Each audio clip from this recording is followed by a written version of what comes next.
자, 그런가 마태복음 16장 15절에서 18절까지 말씀을 제가 봉독해 드리겠습니다. 이르시되 너희는 나를 누구라 하느냐? 시몬 베드로가 대답하여 이르되 주는 그리스도시요 살아계신 하나님의 아들이시니이다. 예수께서 대답하여 이르시되 바요나 시몬아 내가 복이 있도다. 이를 내게 알게 하니는 혈육이 아니요 하늘에 계신 내 아버지니라. 또 내가 내게 이르노니 너는 베드로라. 내가 이 반석 위에 내 교회를 세우리니 음부의 권세가 이기지 못하리라. 아멘. 이 말씀은 예수님이 누구신지를 이제 베드로가 훌륭하게 대답했던 그 유명한 말씀이죠. 여기서 이제 예수님께서 교회를 세우시겠다 이렇게 하셨는데요. 물론 이제 건물로서의 교회의 의미는 아닙니다. 그러니까 우리가 알고 있는 그 교회, 즉 예수님을 향해서 이제 이 베드로처럼 이렇게 신앙 고백을 하는 그러한 자들에 대해서 말씀을 하시는 것입니다. 그러니까 교회는 꼭 여기 이제 이 곳에서만 아니라 우리 성도님들의 그 있는 각자의 처소에서 그곳에서 이제 예수님을 삶의 주인으로 인정하고 또 믿고 고백하는 그런 모임 속에서 이제 교회가 세워지는 것입니다. 그래서 여기 이 자리는 이제 모이는 교회, 여기 이제 모이는 교회고, 여러분이 이제 가정에서 이렇게 또 방송으로 이제 예배를 드리는 것은 이제 흩어진 교회라고 하는 것이죠. 그러니까 요즘은 이제 모이는 교회가 없습니다. 다 지금은 이제 그러한 상황 가운데 있으니까 흩어지는 교회는 근데 있는 거죠. 흩어진 교회는 있습니다. 그러니까 바로 우리 성민의 권속 우리 여러분들이 바로 우리 각자가 또한 교회라는 그러한 이제 생각을 가지고 살아가야 되는 것이죠. 여러분이 있는 그 자리에서 예수님은 내 주인이십니다. 나는 주님께만 예배하는 자입니다 라고 하는 이 믿음의 고백을 한다면 여러분이 교회인 것입니다. 왜냐하면 예수님께서 바로 베드로에게 이제 내 교회를 세우겠다고 말씀하셨을 때에 베드로가 그 고백을 했기 때문에 주님이 그렇게 말씀하신 것이고, 그 말씀하신 교회가 바로 저와 여러분이기 때문에 그렇습니다. 각자의 삶의 자리에서, 그래서 우리의 일상생활 속에서 이제 매 순간에 예수님을 우리가 온전히 높이고 주님으로 모시고 그 말씀대로 이제 순종하면서 우리가 살아갈 때에 흩어진 교회로서의 그 정체성을 지키면서 이제 살아가는 것이고, 그렇게 살아가다가 이제 때가 되면 다시 이제 모이는 교회로 오는 것입니다. 이것이 바로 이제 우리에게 이 시기에 주어진 사명이다라는 것이죠. 이렇게 이제 모이는 교회가 어려운 상황 가운데에서 우리의 정체성과 또한 소속감이 좀 잃지 않도록 우리가 굉장히 주의를 기울이고 더 주님을 고백하면서 의지해야 되는 것입니다. 코로나로 인해서 여러 가지 이제 어려움들이 많이 생겼습니다. 그래서 뭐 코로나 블루라는 말도 있고, 그런데 이제 요즘엔 또 코로나 레드라고 하는 말이 있다고 그래요.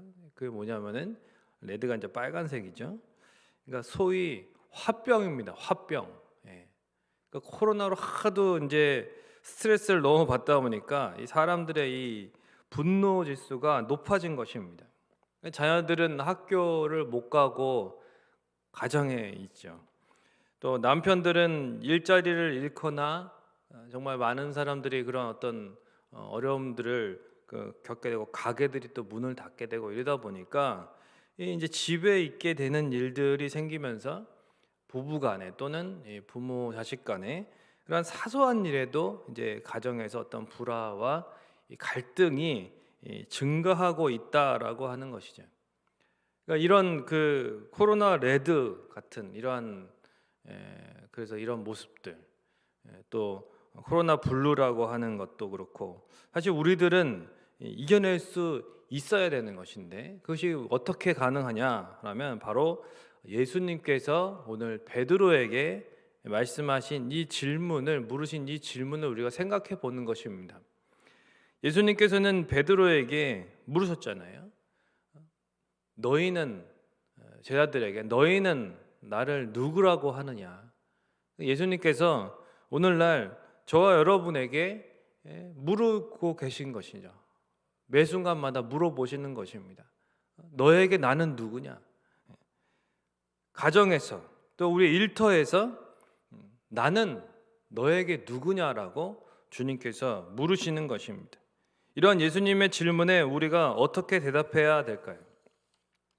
우리가 이렇게 대답해야 되지 않겠습니까? 네, 예수님, 제 가정의 주인이십니다. 또 이 일터의 진정한 주권자이십니다. 내 인생의 진정한 통치자가 바로 예수님이십니다. 이렇게 고백을 하는 것이죠. 그러니까 이 고백이 언제나 흩어져 있는 그러한 교회로서 살아가는 저와 여러분의 삶에 가득하시기를 주님의 이름으로 부탁을 드립니다. 그런데 모여 있을 때에는 잘 몰랐는데 흩어지니까 왜 그렇게 약해 보이는지 모르겠습니다. 꼭 늑대들 틈에 있는 그런 어린 양과 같은 모습인 것이죠. 누가복음 10장 3절에 보면 예수님이 제자들에게 이렇게 말씀하셨습니다. 갈지어다 내가 너희를 보냄이 어린 양을 이리 가운데로 보냄과 같도다 라고 말씀하셨어요.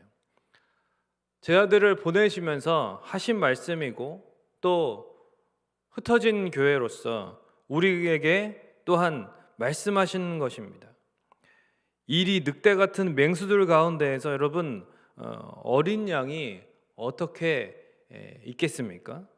굉장히 부르르 떨면서 정말 어렵고 난처한 상황 가운데 이리 치이고 저리 치이고 마치 세상 속에서 이 죄악된 세상 속에서 믿음 지키고자 정말 애쓰면서 그렇게 또한 삶의 터전 가운데에서 열심히 살아가는 그러한 진정한 그리스도인들의 모습이 그와 같지 않은가 하는 것이죠.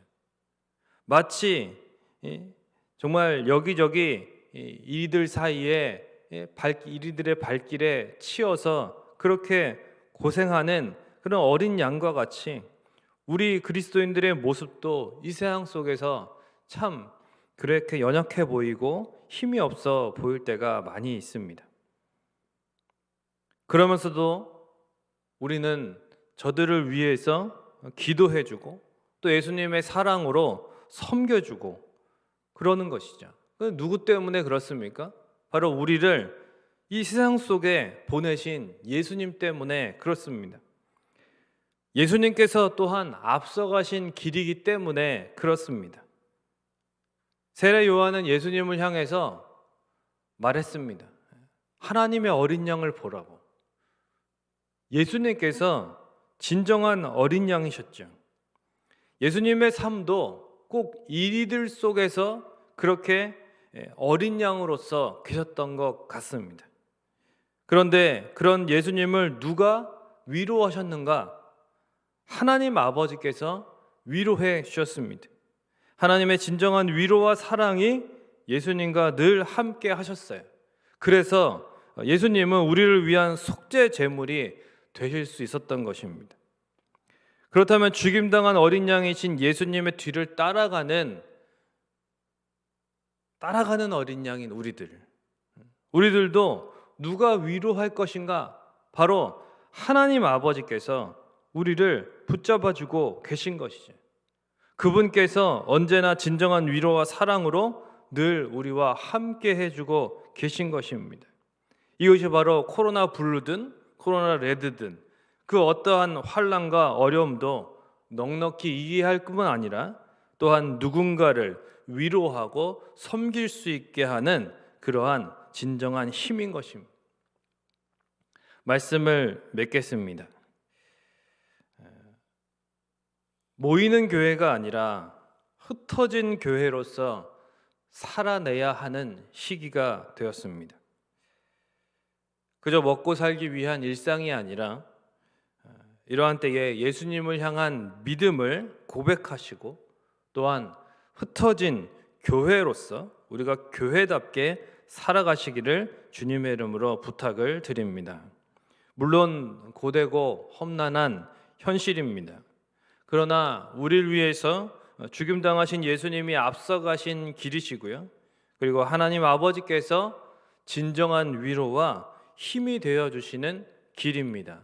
이러한 길을 저와 여러분이 믿음으로 잘 걸어가시기를 주님의 이름으로 축원을 드립니다.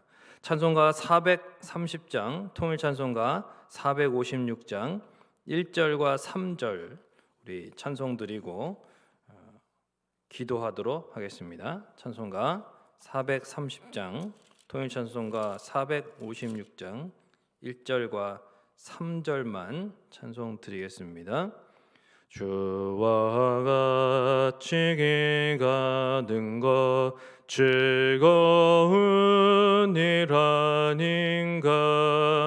우리 주님 걸어가신 발자취를 밟겠네. 한 걸음 한 걸음 주 예수와 함께 날마다 우리 걸어가리. 꽃이 피는 들판이나 험한 골짜기라도 주가 인도하는 대로 주와 같이 걷겠네. 한 걸음 한 걸음 주 예수와 함께 날마다 우리 걸어가리. 이 시간 우리 말씀을 기억하면서 같이 한번 기도하길 원합니다. 우리 주님께서 그 이들 속에서도 정말 순전한 어린 양으로서 우리 앞서서 가셨습니다. 그렇게 주님이 걸어가신 그 길을 우리가 주님이 보내셔서 따라가고 있는 것입니다. 모이는 교회가 못되고 흩어진 교회로서 지내야 할 시기이지만 이 시기에 분명한 하나님의 뜻이 있습니다. 바로 우리가 있는 각자의 자리에서 교회라는 사명을 잊지 말고 믿음을 고백하며 살아가라는 것입니다. 그러한 주님의 뜻을 온전히 붙잡고 우리가 또한 순종하며 주님을 더욱 의지하며 주님을 드러내며 살아가야 될 것입니다. 그래야 할 때에 우리 주님께서도 경험하셨던 그 하나님의 진정한 위로와 사랑을 우리에게도 베풀어 주실 것입니다. 하나님이 늘 우리와 함께하고 계십니다. 그 하나님을 의지하면서 오늘 하루도 또한 우리가 흩어진 교회에서 살아가는 매 순간 매일매일이 믿음의 걸음 되게 하옵소서. 주와 함께 동행하는 걸음 되게 하옵소서. 우리 통성으로 기도하시다가 또한 주님 앞에 온전히 자신의 기도 제목들을 또한 맡기시고 기도하시다가 개인적으로 마치시겠습니다.